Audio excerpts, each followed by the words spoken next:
กายนะกายในกายเราต้องมี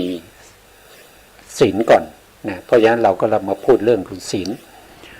ครั้งที่แล้วเนี่ยผมก็พูดไปถึงเรื่องของสังวรศีลนะสังวรศีลเราก็มาดูรายละเอียดตรงนี้นะอันนี้ก็คือมาจากวิสุทธิมรรคนะครับมาจากวิสุทธิมรรคก็พูดในเรื่องของสังวรศีลนะครับสังวรศีลนะครับแล้วก็พูดถึงปาติโมกข์ปาติโมกข์ก็จะพูดถึงองค์ธรรมนะองค์ธรรมของปาติโมกข์เนี่ยก็จะมีอยู่ทั้งหมด7นะครับ1ก็คือมี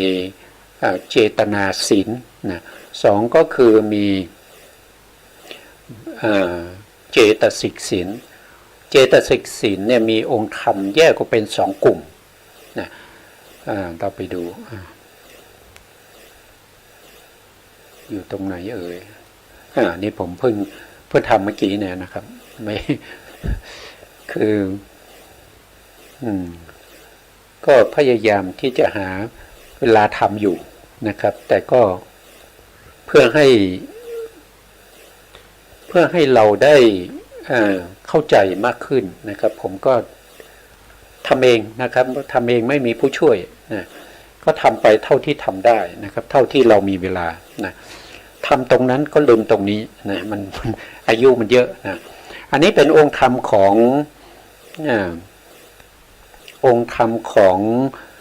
ปาติโมกข์นะปาติโมกข์สังวรนะ1คือเจตนา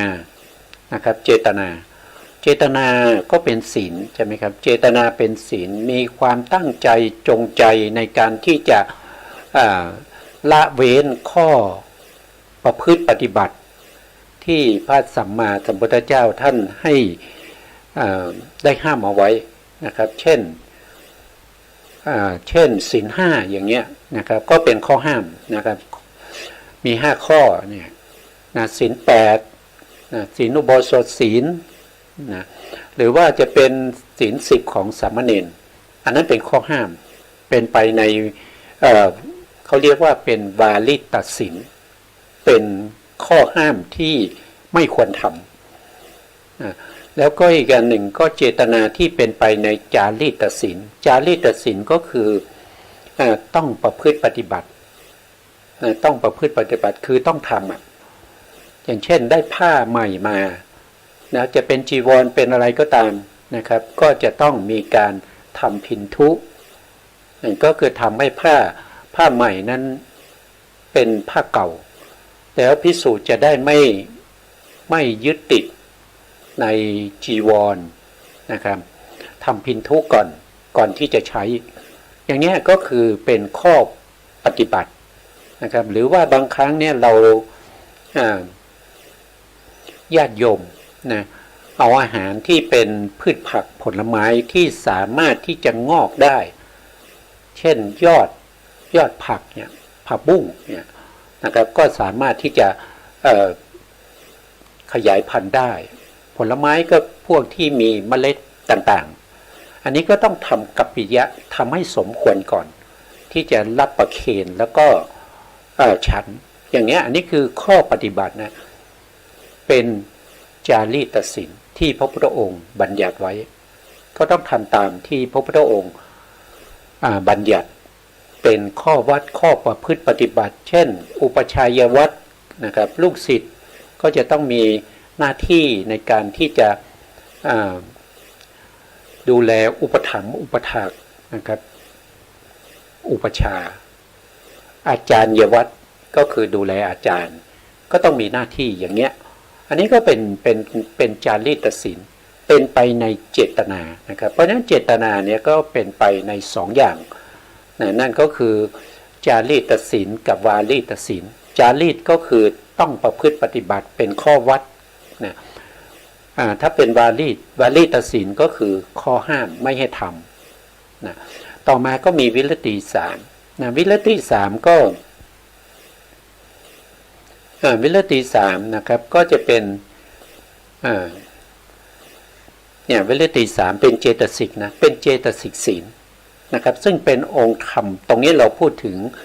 ปาติโมกข์นะครับปาติโมกข์เพราะฉะนั้นก็เป็นองค์ธรรมของปาติโมกข์ นะครับก็จะมีสัมมาวาจาหนึ่งใช่ไหมครับวิรติสามนี่มีสัมมาวาจาหนึ่งสัมมากรรมตาหนึ่งแล้วก็สัมมาอาชีวะหนึ่งนะครับก็เป็นสามวิรติอีกสามรวมก็เป็นสี่นะครับมีเจตนาหนึ่งวิรติสามก็เป็นสี่แล้วก็มีม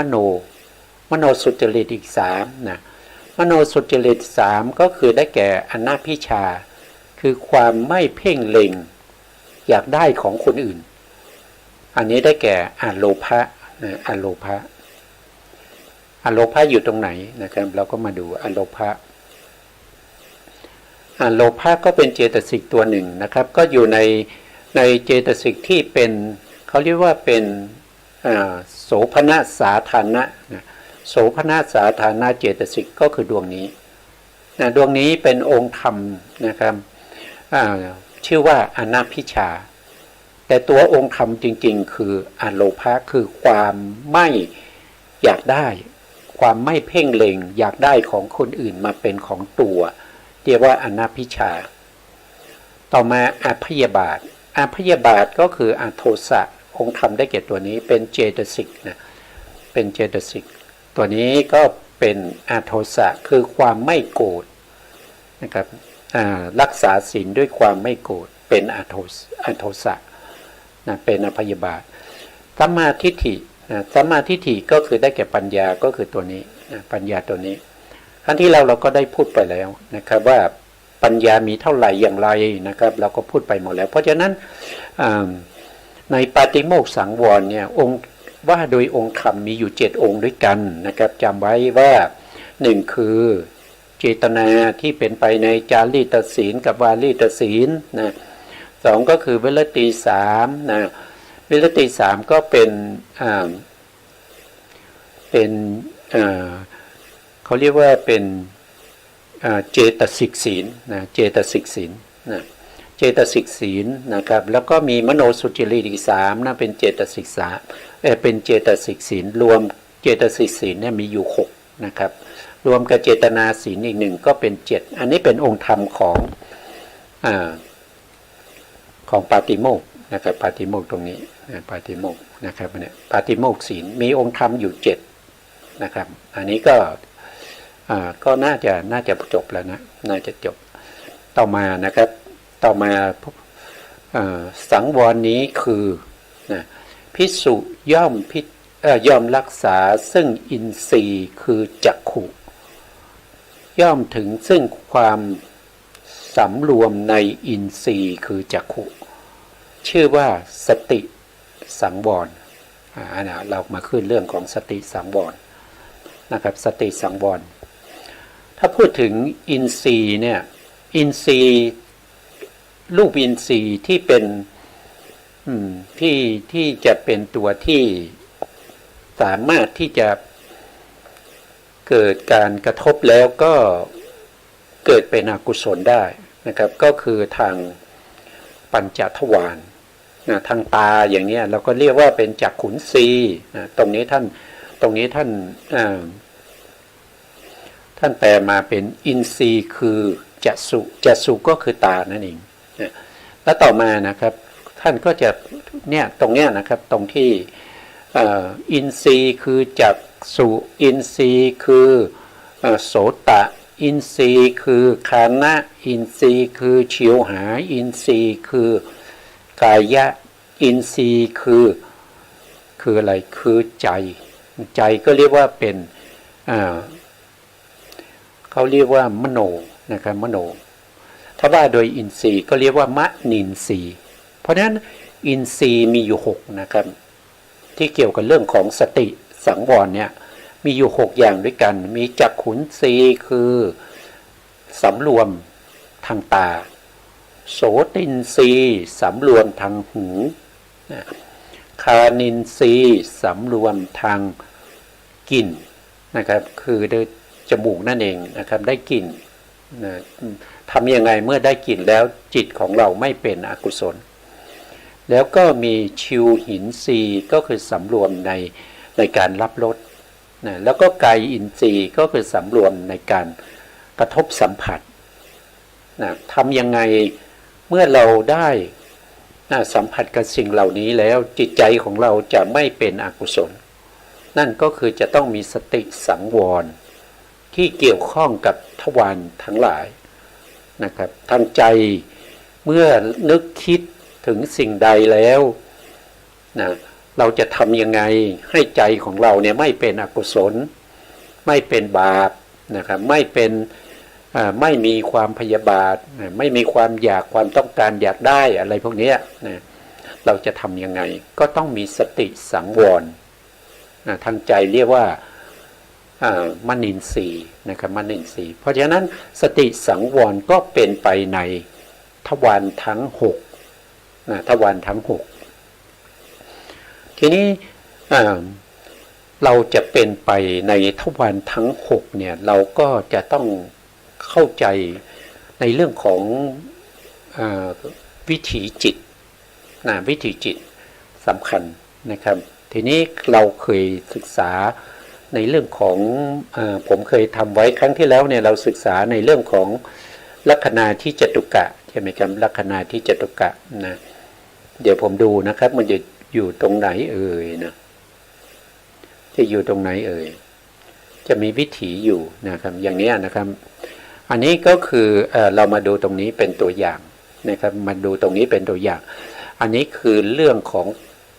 ทางกายนะครับทางกายทีนี้ทางกายก็จะมีอารมณ์ก็จะเรียกว่าเป็นโพธพารมณ์โพธพารมณ์เนี่ยที่มากระทบกับกายของเราก็จะมีความอ่อนความอ่อนความแข็ง2อย่างนี้อ่อนกับแข็งเนี่ยเป็นเขาเรียกว่าปัทวีโพธพารมณ์เป็นธาตุดินธาตุดินที่กระทบกับเราธาตุดินที่กระทบกับเราไม่มีสภาวะของความอ่อนก็ต้องเป็นของแข็งถ้าไม่แข็งก็ต้องอ่อนนี่เป็นธาตุดินเรียกว่าปัทวีโพธพารมณ์กระทบทางกายเท่านั้นกระทบกับกายประสาทเท่านั้นเขาไม่สามารถกระทบกับจักขุประสาทไม่สามารถจะไปกระทบกับโสตประสาทประสาทหูประสาทตาอย่างเงี้ยเขากระทบไม่ได้เขากระทบไม่ได้เขากระทบได้เฉพาะทางกายเรียกว่ากายประสาท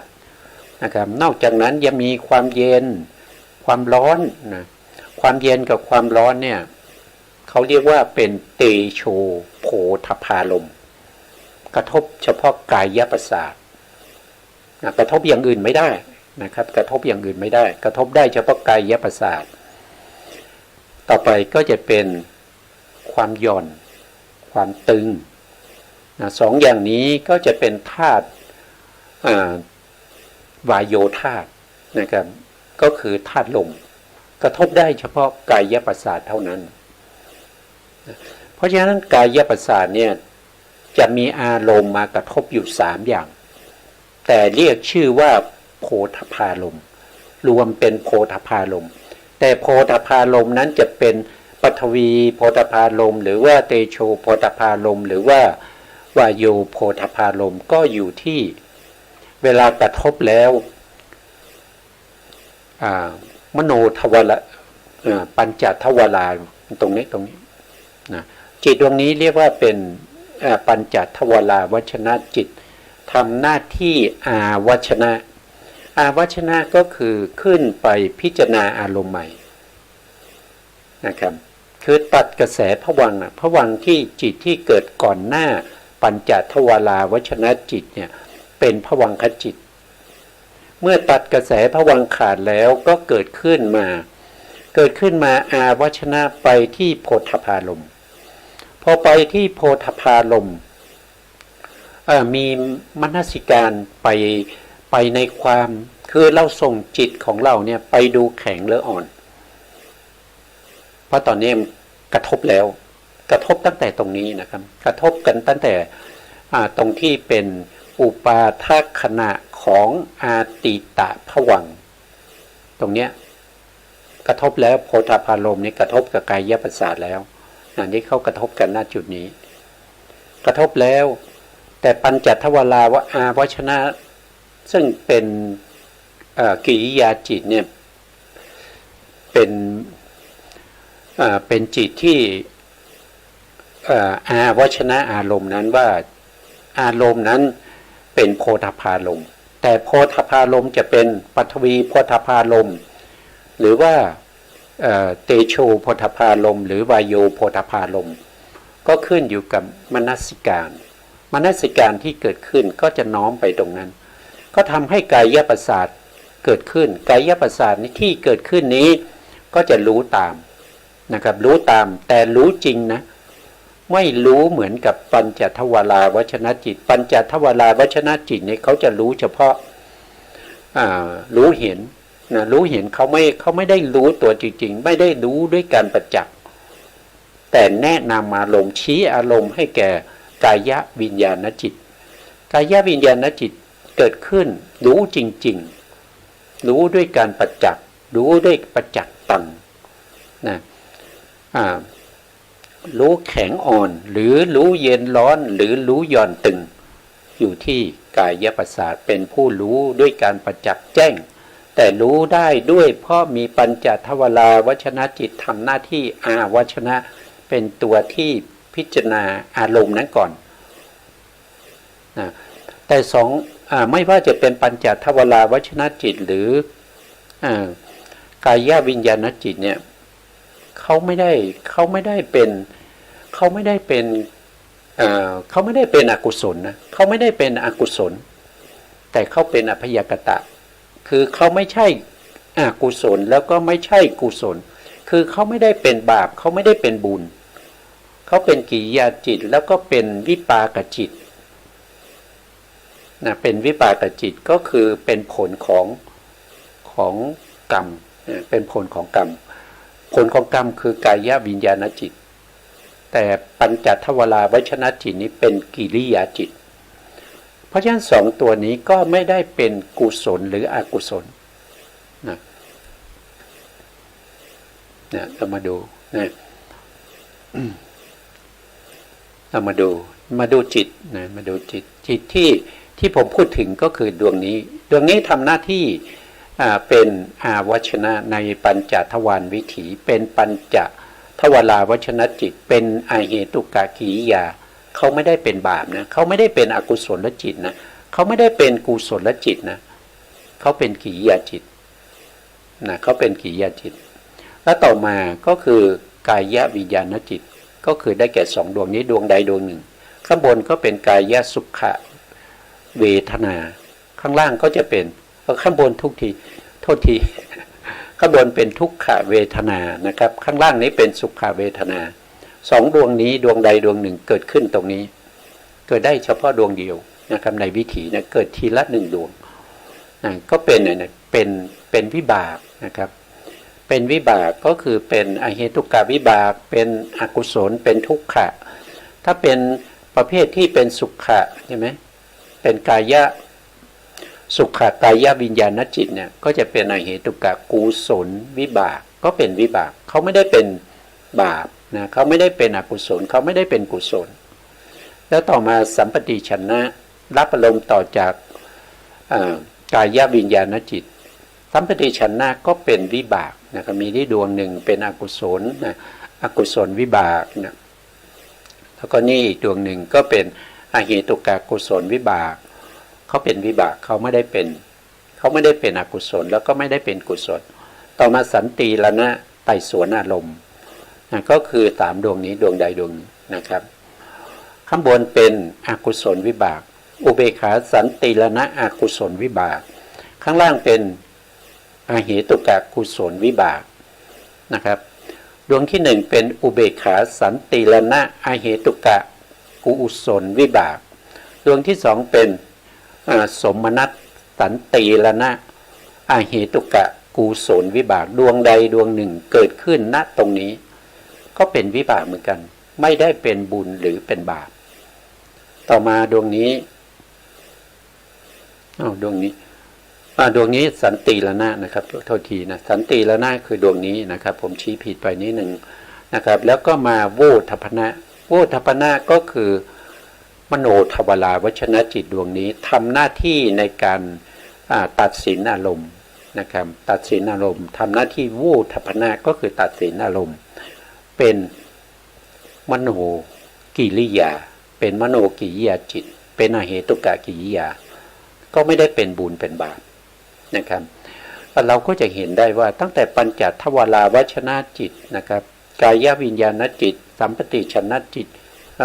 สัมปติชนะจิตสันติละนาจิตแล้วก็โวทัพนาจิตพวกนี้ไม่ได้เป็นบาปเป็นบุญเลยพอมาชวนะนะครับพอมาชวนะตรงนี้ชวนะเกิดขึ้นเนี่ยจะต้องเป็นไม่เป็นบุญก็เป็นบาปนะถ้าเราไม่มีสติสังวรตรงนี้จะเป็นอกุศลหมดเลยทั้ง7ดวงนะครับดวงที่1ก็เป็นอกุศลดวงที่2ก็เป็นอกุศลนะครับทั้ง7ดวงนี้ก็จะเป็นอกุศลเนื่องจากเราไม่มีสติสังวรนะสติสังวรเราไม่มีนะครับก็จะเกิดตรงนี้นะก็จะเกิดสมมติว่าโลภะมูลจิตดวงที่1เกิดตรงที่ชวนะดวงที่1แล้วก็ดับไปโลภะมูลจิตดวงที่1ก็จะเกิดต่ออีกนะครับเกิดในชวนะดวงที่2แล้วก็ดับไปแล้วก็เกิดอีกมาเกิดใหม่อีกเนี่ยซ้ำๆกันอยู่เนี่ยนะครับถึง7ครั้งอันนี้ก็เป็นอกุศลตรงนี้แหละจะต้องมีสติสังวรสติเป็นตัวที่กั้นกระแสอกุศลไม่ให้เข้ามาในจิตของเราถ้าเราไม่มีสติสังวรอกุศลจิตก็จะเข้ามาตรงไหนเข้ามาตรงที่วิถีที่เป็นชวนะจิตนะตรงนี้ก็จะเป็นอกุศลไม่ว่าจะเป็นโลภะนะครับเป็นโทสะหรือว่าเป็นโมหะก็จะเกิดตรงนี้ที่อื่นเกิดไม่ได้นะเกิดได้เฉพาะตรงนี้ในวิถีนะครับไม่ว่าจะเป็นวิถีทางตาก็เช่นเดียวกันนะวิถีทางหูก็เช่นเดียวกันวิถีทางจมูกนะครับก็แบบเดียวกันเลยนะครับวิถีทางลิ้นนะครับก็แบบเดียวกันวิถีทางใจนี้ก็จะวิถีจิตก็จะน้อยลงนะครับก็จะเป็นลักษณะอย่างเดียวกันช่วงชวนะก็จะเป็นอย่างนี้ทีนี้ในเรื่องของสติสังวรเนี่ยพระพุทธองค์ก็ได้แสดงไว้ในพระสูตรหลายพระสูตรนะครับอย่างเช่นพระสูตรนี้นะครับพระสูตรนี้อันนี้เป็นพระสูตรที่ผมนำมาจากพระไตรปิฎกอรรถกถานะครับสุตตันตปิฎกคุตการนิกายสุตตันนิบาตนะเล่มที่1ภาคที่6อยู่ที่ตั้งแต่หน้าที่891เป็นต้นไปนะ891เป็นต้นไปเรื่องของอาชิตะปัญหาที่1นะเราก็มาดูท่านพระพุทธองค์จะตอบปัญหาแก่อาชิตะมานพนะครับว่าด้วยปัญญานะครับว่าด้วยปัญญาของอาชิตะมานพข้อธรรมข้อที่425อาชิตะมานพทูลถามพระพุทธองค์นะทูลถามปัญหาว่าโลกคือหมู่สัตว์อันอะไรห่อหุ้มไว้หมู่สัตว์เนี่ยนะครับพวกเรานะครับก็คือสัตว์ทั้งหลายที่เวียนว่ายตายเกิดอยู่ในวัฏสงสารในภพภูมิ31ภูมิเนี่ยที่ยังเวียนว่ายตายเกิดยังไม่สามารถที่จะพ้นไปจากการเวียนว่ายตายเกิดเนี่ยเพราะอะไรห่อไว้เพราะอะไรหุ้มห่อไว้นะแล้วต่อมาข้อต่อมานะครับโลกย่อมไม่แจ่มแจ้งเพราะอะไรโลกเนี่ยไม่แจ่มแจ้งแจ่มแจ้งก็คืออะไรแจ่มแจ้งก็คือปฏิภนะปฏิภคืออะไรก็คือปัญญานะเพราะโลกเนี่ยไม่แจ่มแจ้งเนี่ยเพราะอะไรนะพระพุทธองค์ก็จะตอบว่านะครับ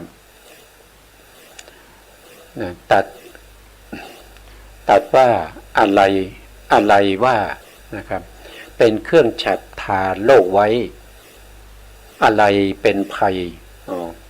อันนี้เขาถามยังไม่จบผมนะครับข้อที่1ก็คือถามว่า สัตว์ทั้งหลายนะที่เวียนว่ายตายเกิดอยู่ใน31ภูมิเนี่ยอะไรห่อไว้หุ้มห่อไว้นะครับทำให้ไม่หลุดพ้นไปจากการเวียนว่ายตายเกิดสองก็คือโลกที่มันมืดมนอนตการเนี่ยเพราะอะไรไม่แจ่มแจ้งนะเพราะอะไรนะพระองค์ตัดอะไรว่านะอันนี้คือข้อที่สามเป็นเครื่องฉับทาโลกไว้อะไรเป็นภัยใหญ่ของโลกนะก็ข้อที่สี่นะครับเป็นภัยใหญ่ของโลกนะ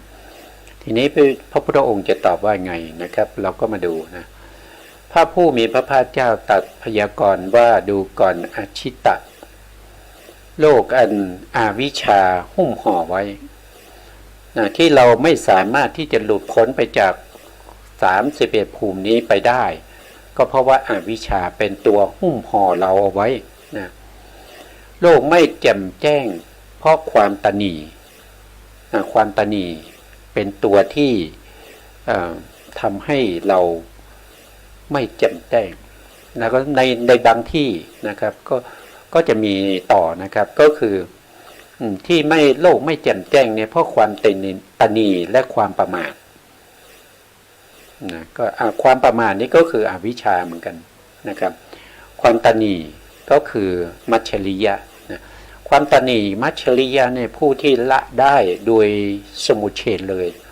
คือไม่มีเลยนะครับนั่นก็คือตั้งแต่โสดาบันเป็นต้นไป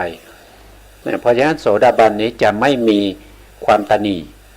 นะใครเป็นโสดาบันเนี่ยพิสูจน์ได้นะลองขอดูนะครับถ้าเขาไปขอสิ่งที่เขาห่วงแหนนะ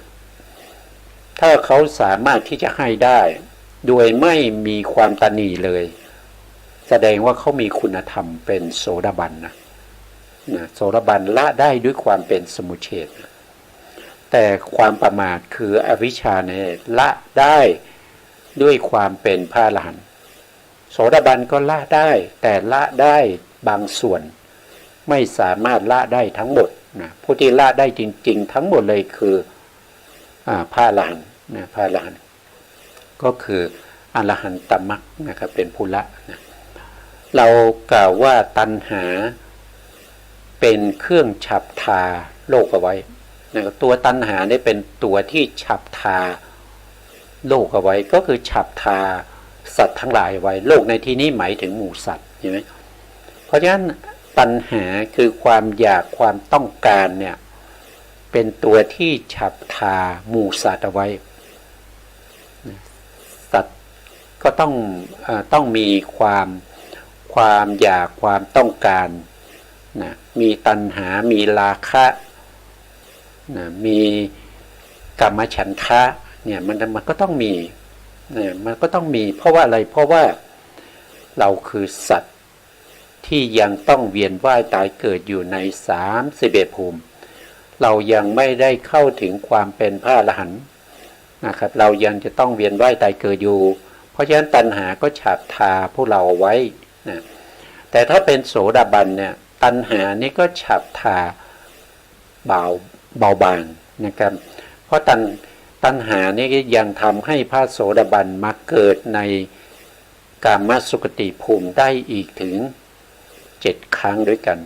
นะครับ7 ภพนะครับมาเกิดในโลกมนุษย์หรือเทวดานี้อีก7 ครั้งนะ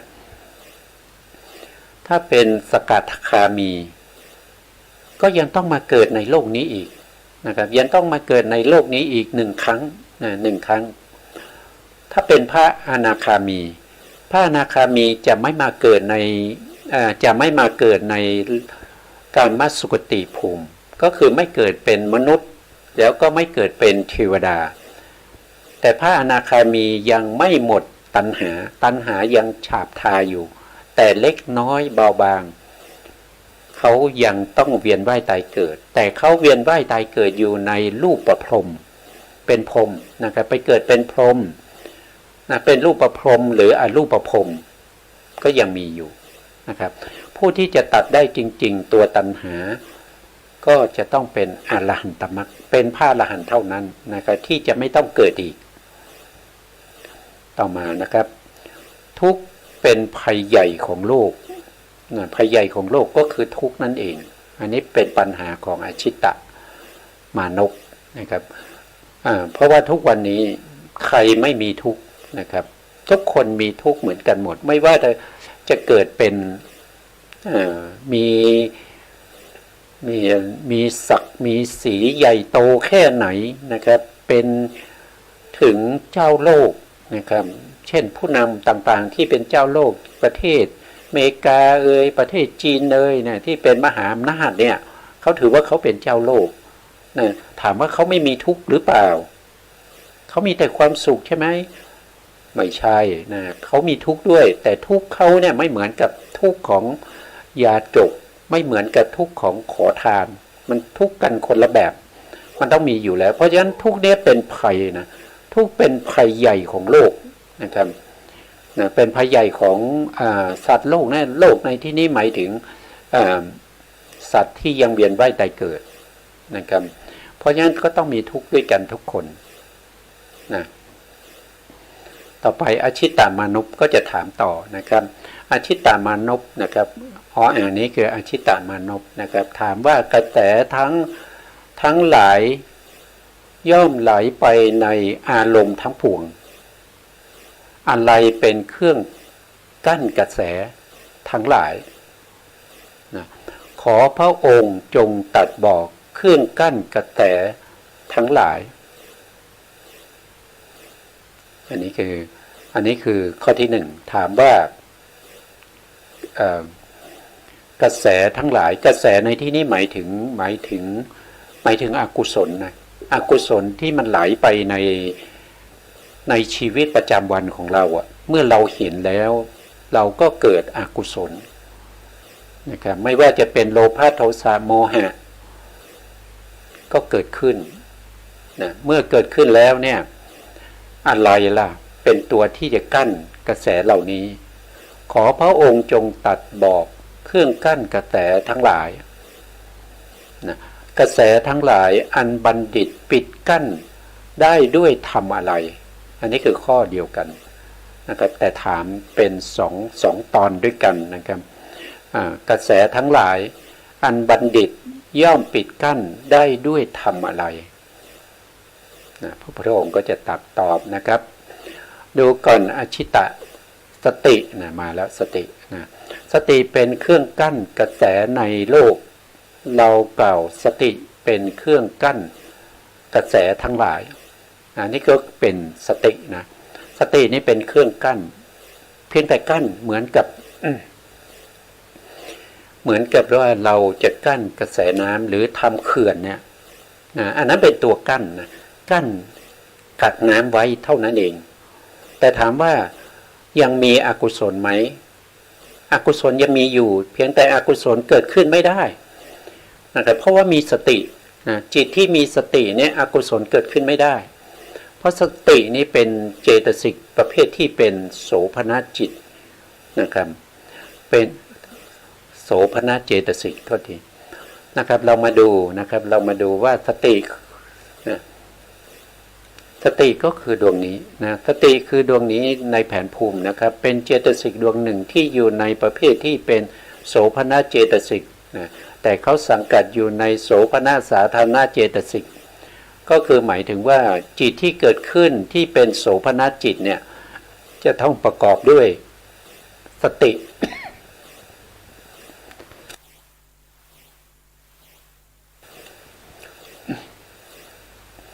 จะต้องมีสติประกอบอยู่เสมอ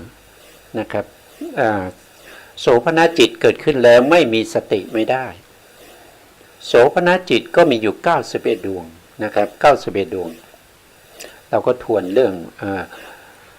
ทวนในจุลตีเลยนะครับ91ดวงก็เริ่มตั้งแต่ตรงที่เป็นกามาวจรโสภณจิต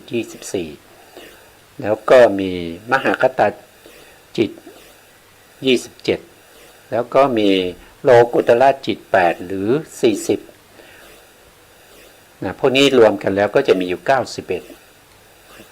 แต่สตินี้ไม่เกิดร่วมกับอาโสภณจิตอาโสภณจิตมีอยู่2นะครับมีอยู่2กลุ่มด้วยกันก็คืออกุศลจิต12แล้วก็อเหตุกะจิต18 อันนี้จะเรียกว่าเป็นอโสภณจิตมีอยู่30ดวงนะมีอยู่30ดวงด้วยกันนะครับไม่มีสตินะแต่จิตที่เป็นโสภณะเนี่ยนะโสภณจิต91เนี่ยไม่ว่าดวงไหนเกิดก็ตามจะต้องมีสตินะครับจะต้องมีสติสติเป็นเครื่องกั้นกระแสในโลกนะแล้วก็สตินี้เป็นเครื่องกั้นกระแสทั้งหลายนะกระแสเหล่านี้อันบัณฑิตปิดกั้นด้วยปัญญาตรงนี้เขาแปลมาไม่ค่อยดีนะต้องปัญญานี่เป็นตัวตัดนะคือหมายความว่าสติเนี่ยเป็นตัวกั้นนะกั้นกระแสแต่ปัญญานี่เป็นตัวตัดนะปัญญาตัดกระแสเหล่านั้นให้ขาดลงได้ด้วยตัวปัญญานะอันนี้ก็พระพุทธองค์ก็ตัดบอกนะครับแก่อชิตามนุษย์นะครับอันนี้ก็เป็นที่มาของสติสังวรนะครับตรงนี้นะครับเราอ่านนะครับชื่อว่าสติสังวรสังวรนี้คือพระผู้มีพระภาคเจ้าตัดต่อปัญหาอชิตามนุษย์นะอชิตะนะกระแสกิเลสเหล่าใดในโลกสติเป็นเครื่องกั้นนะเป็นเครื่องกั้นกระแสเหล่านั้นนะครับอันนี้เป็นเรื่องของสตินะเราเก่าสติเป็นเครื่องกั้นกระแสเหล่านั้นกระแสเหล่านั้นจะพึงตัดเนี่ยจะพึงตัดให้เด็ดขาดได้ด้วยปัญญานะครับเพราะฉะนั้นที่เคยพูดนะครับที่เคยพูดว่าพระไตรปิฎกที่เราศึกษาอยู่เนี่ยเราไม่ใช่พุทธพจน์นะครับเป็นคำแปลนะครับถ้าเป็นพุทธพจน์เนี่ยก็คือตัวบาลีก็เฉพาะตรงที่เป็นเสียงเพราะฉะนั้นการแปลมาเนี่ยก็ขึ้นอยู่กับอาจารย์ผู้แปลว่าท่านชอบสำนวนไหนนะท่านมีสำนวนของท่านเนี่ยท่านก็จะแปลอย่างนั้นนะครับเพราะฉะนั้นตรงนี้เราก็ท่านแปลว่ากระแสเหล่านั้นอันบัณฑิตย่อมปิดกั้นได้ด้วยปัญญาเนี่ยนะครับตรงว่าปิดกั้นเนี่ยน่าจะใช้ว่าตัดกระแสนะครับตัดกระแสได้ด้วยปัญญาแต่สตินี่เป็นเครื่องกั้นกระแสนะครับก็แล้วแต่ท่านจะแปลนะครับเราก็ศึกษาตามนะครับแต่ละพระไตรปิฎกแปลแต่ละชุดแต่ละเล่มเนี่ยบางทีบางสำนวนเนี่ยก็จะไม่เหมือนกันเลยนะครับไม่เหมือนกันเลยแล้วก็บางบาลีเหมือนกันนะครับพระสูตรนะพระสูตร2พระสูตรเนี่ยอยู่กันคนละที่อย่างเช่นสตินะสติปัฏฐานเนี่ยมีอยู่2สูตรนะพระไตรปิฎกเนี่ยก็จะมีอยู่ในทีฆนิกายนะเรียกว่ามหาสติปัฏฐานถ้ามาอยู่ในมัชฌิมนิกายก็จะเรียกว่าสติปัฏฐานอันนี้แสดงว่าคนแปลคนละคนแต่อยู่ในชุดเดียวกันนะอยู่ในชุดเดียวกันอยู่ในพระไตรปิฎกของชุด91เล่มนะครับมีอยู่2ที่แต่แปลก็แปลที่ไม่เหมือนกันนะครับไม่เหมือนคือหมายความว่าไม่เหมือนกันเฉพาะบางจุดนะไม่ใช่ไม่เหมือนกันทั้งหมดนะคือไม่เหมือนกันเฉพาะบางจุดนะแต่ถ้าเป็นอย่างเช่นยกตัวอย่างนะครับอย่างเช่นของพม่าเนี่ยที่เขาแปลนะครับเขาแปลเป็นภาษาพม่าเนี่ยเขาจะเหมือนกันเลยนะครับเขาจะเหมือนกันเลยไม่ว่าจะอยู่ในทีฆนิกายก็ตามอยู่ในมัชฌิมนิกายก็ตามถ้าบาลีเนี่ยเหมือนกันนะเขาจะแปลเหมือนกันเลยนะไม่มีที่ไม่เหมือนกันไม่มีนะครับเพราะว่าบาลีเหมือนกันนะบาลีเหมือนกันเพราะฉะนั้นการแปลก็ต้องเหมือนกันนะของพม่านี่เขาจะเหมือนกันเลยนะครับไม่ว่าจะอยู่ในทีฆนิกายหรือว่าจะอยู่ในมัชฌิมนิกายก็ตามแต่ของเราไม่เหมือนกันนะครับชื่อเรื่องก็ไม่เหมือนกันแล้วอยู่ในทีฆนิกายนี้เรียกว่ามหาสติปัฏฐานสูตรถ้าไปอยู่ในมัชฌิมนิกายก็เรียกว่าสติปัฏฐานสูตร แต่บาลีเหมือนกันเลยนะครับบาลีทั้งที่เป็นทั้งที่อยู่ในคุตกนิกายหรือว่ามัชฌิมนิกายเหมือนกันเลยนะครับเหมือนกันเลยเพราะฉะนั้นก็น่าจะแปลให้เหมือนกันนะอันนี้ก็เป็นความรู้นะเป็นความรู้ที่เราเพิ่มเติมนะเราก็พูดถึงสติสังวรนะครับตรงนี้นะครับเราก็กลับไปที่เดิมนะกลับมาที่เดิมครั้งที่แล้วเนี่ยเราถึงเรื่องของปัญญาใช่ไหมครับตรงนี้ผมลืมพูดตรงนี้ไปนะครับผมลืมตรงนี้ไปนิดหนึ่งนะเพราะนั้นก็ย้อนกลับมานิดหนึ่งนะครับเรื่องของปัญญาในปาฏิโมกข์สังวรในปาฏิโมกข์สังวรที่ได้พูดไปนะครับที่ได้พูดไปเกี่ยวกับสัมมาทิฏฐิตรงนี้นะครับเกี่ยวกับสัมมาทิฏฐิตรงนี้นะครับสัมมาทิฏฐินี้เป็นมโนสุจริตนะครับเป็นประเภทที่เป็นศีลที่เป็นเจตสิกศีลเป็นเจตสิกศีลว่าโดยองค์ธรรมได้แก่ตัวปัญญานะครับผมใจร้อนไปนิดหนึ่งนะครับยังไม่จบนะเพราะสไลด์ยังไม่จบนะถ้าจะสไลด์ยังมีอยู่นะครับตรงนี้ท่านบอกว่าปัญญาที่พูดถึงนั่นก็คือ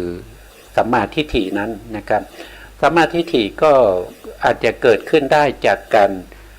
พิจารณาในเรื่องของปัจจัยสี่เขาเรียกว่าเป็นปัจเจเวกนะปัจเจเวกขณะนะปัจเจเวกขณะในการพิจารณาปัจจัยสี่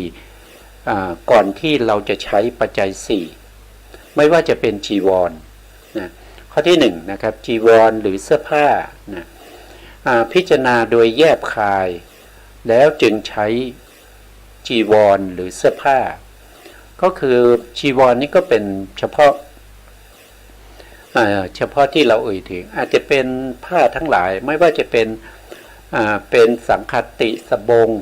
นะครับหรือว่าจะเป็นอันสะที่เราใช้กันอยู่ของผ้านะครับที่สามารถที่จะเอามาห่มมานุ่งได้นะครับเสื้อผ้าของฆราวาสนะครับก็มีทั้งกางเกงนะครับกางเกงก็จะมีกางเกงขาสั้นขายาวเสื้อก็มีทั้งที่เป็นเสื้อคอกลมเสื้อคอเชิ้ตนะครับเสื้อที่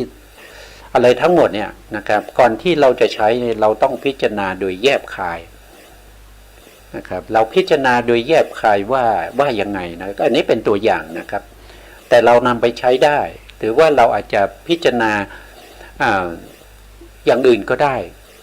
แต่ให้เป็นไปในทำนองเดียวกันนี้นะท่านบอกว่านะครับที่เราก่อนที่เราสวมใส่เนี่ยเราก็พิจารณาว่า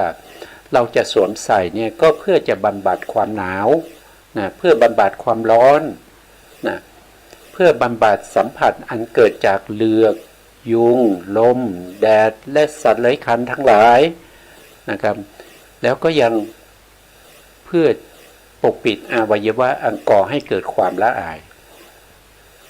อันนี้ถ้าเราพิจารณาอย่างนี้จิตของเราก็จะเป็น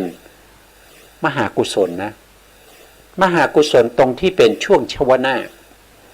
ตรงที่ชวนาจิตใช่ไหมครับชวนาจิตตามวิถีที่เราศึกษากันมานะชวนาจิต7 ดวงนะครับก็จะเป็นมหากุศลเกิดขึ้นมหากุศลนั้นนะครับถ้าเราพิจารณาโดยแยบคายพิจารณาถึงสภาวะด้วยรู้สึกไปตาม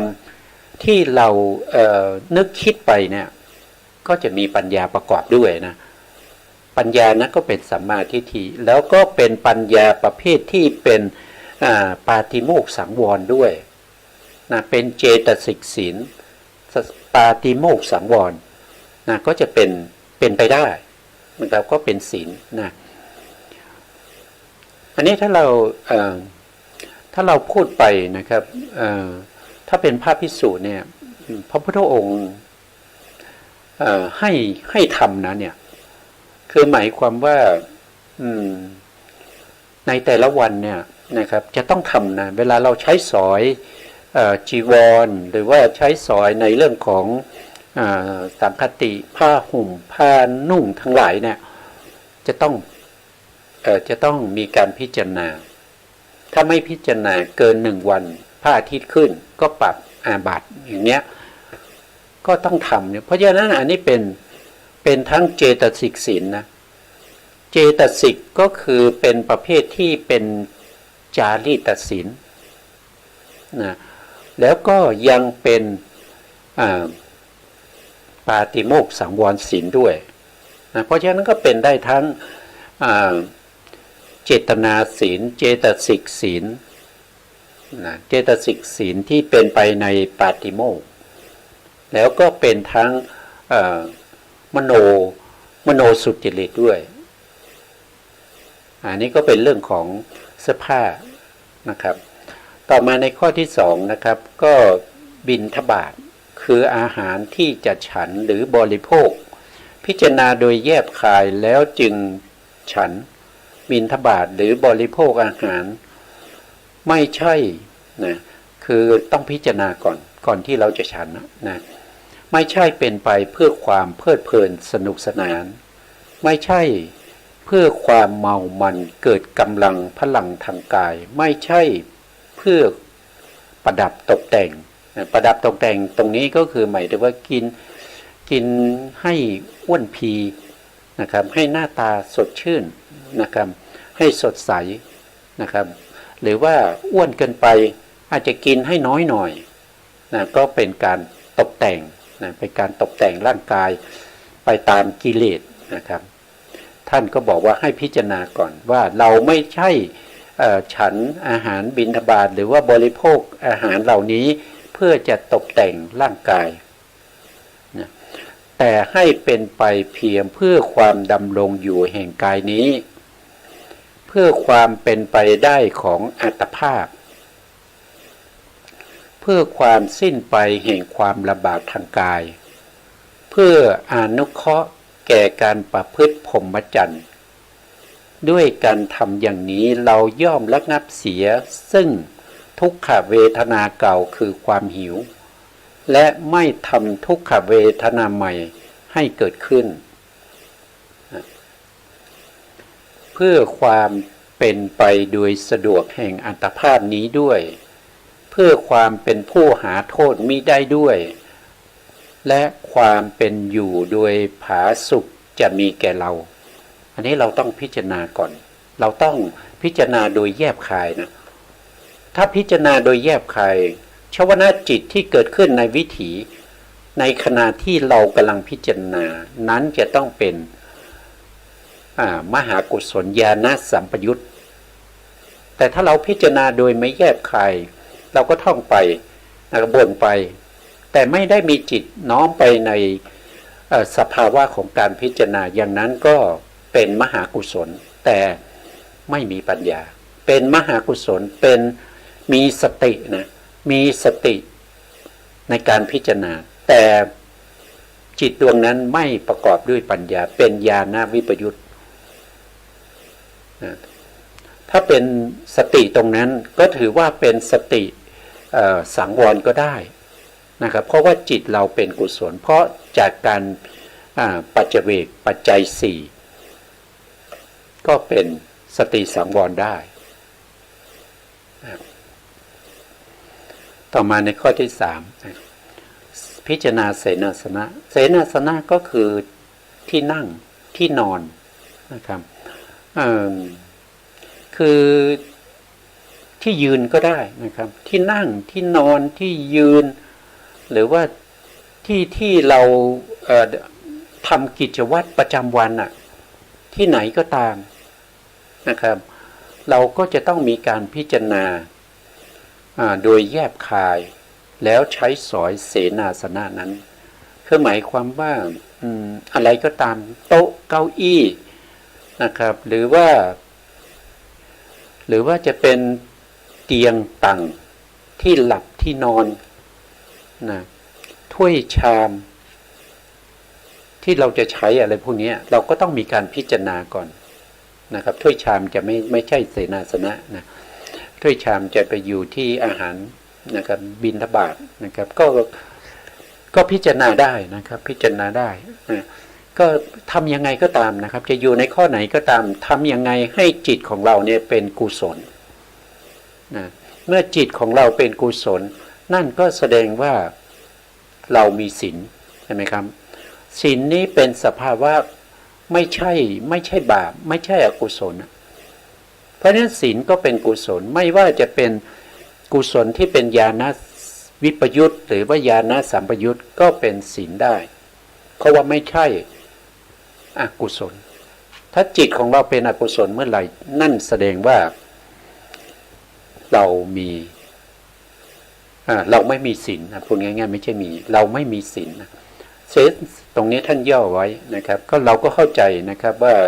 เสนาสนะคือที่นั่งที่นอนนะครับพิจารณาโดยแยกคายแล้วจึงใช้สอยเสนาสนะเพื่อบำบัดความหนาวนะครับอย่างที่อยู่กุฏิอย่างเนี้ยนะครับอย่างบ้านเนี่ยศาลาอย่างเงี้ยนะวิหารอย่างเงี้ยก็สามารถที่จะป้องกันความหนาวได้ด้วย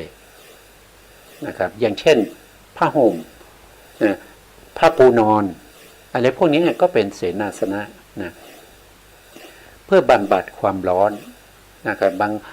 ก็ต้องบำบัดความร้อนก็คือถ้าเราอยู่ทำงานอยู่ในกุฏิเนี่ยเราก็ต้องเปิดหน้าต่างอะไรพวกนี้ก็ต้องพิจารณานะครับมันร้อนเกินไปนะครับหรือว่าวันนี้อากาศภายนอกมันร้อนนะครับก็ต้องปิดหน้าต่างนะครับปิดหน้าต่างหรือว่าจะเปิดแอร์นะครับพวกนี้ก็ต้องพิจารณาโดยแยบคายก่อนนะครับว่าให้เป็นไปนะครับให้เป็นไปยังไงนะครับมาดูต่อนะครับเพื่อบำบัดสัมผัสอันเกิดจากเหลือกยุงลมแดดและสัตว์เลื้อยคลานทั้งหลายนะเพื่อบรรเทาอันตรายอันจะเกิดจากดินฟ้าอากาศและเพื่อความเป็นผู้ยินดีอยู่ในที่หลีกเล้นสำหรับภาวนาก็คือหมายถึงว่าอยู่ในเสนาสนะจะเป็นกุฏิหรือเป็นอะไรก็ตามนะครับก็จะต้องทำยังไงให้สัปปยะนะครับก็คือหมายถึงว่าไม่ร้อนเกินไปไม่หนาวเกินไปนะให้เป็นสัปปยะนะสัปปยะก็คือความสะดวกสบายนะครับเพื่ออะไรก็เพื่อว่าเราจะอยู่ในกุฏิเพื่อจะภาวนาเพื่อจะเจริญสติปัฏฐานสี่นะเจริญสมาธินะครับสมถะก็ได้นะครับก็เราต้องพิจารณาก่อนเพื่อจะให้จิตของเราเนี่ยเป็นกุศลนะเพื่อให้จิตของเราเป็นกุศลต่อไปข้อที่สี่นะครับขีลานะปัจจัยเภสัชบริขารนะครับพิจารณาโดยแยบคายแล้วจึงฉันหรือบริโภคขีลานะปัจจัยเภสัชบริขารเพื่อบรรบัดทุกขเวทนาอันบังเกิดขึ้นแล้วมีอาพาธต่างๆอาพาธก็คือเกิดมีโรคนะครับโรคเบียดเบียนแล้วนะ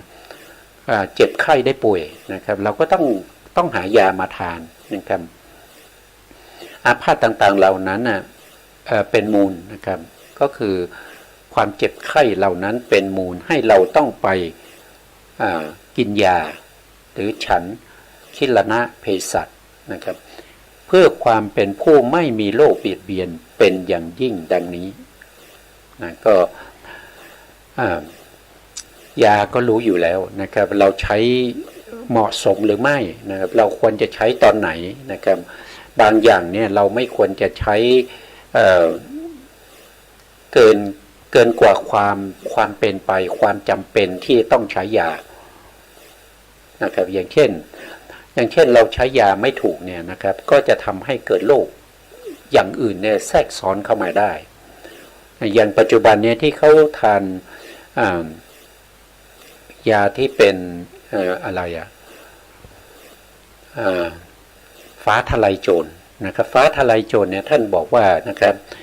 ผู้ที่ตรวจแล้วเป็นโควิดเท่านั้นนะครับที่จะกินยาฟ้าทลายโจรนะถ้าใครไม่เป็นก็ไม่ควรกินเพราะว่ายานี้จะทำให้ไตนะครับไตนี้เสื่อม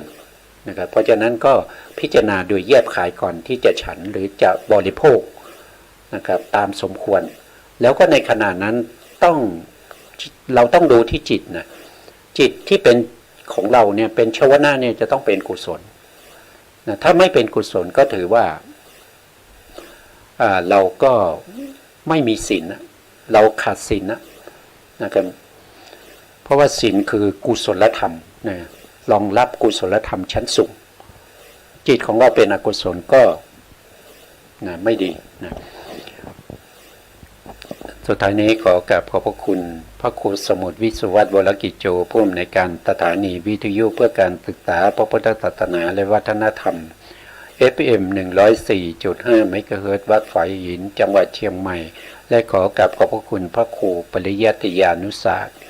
ขอบคุณท่านผู้ฟังและผู้ชมทุกท่านที่ติดตามในรายการพระไตรปิฎกลอยฟ้าพบกันใหม่ในโอกาสต่อไปครับวันนี้ลาไปก่อนครับสวัสดีครับ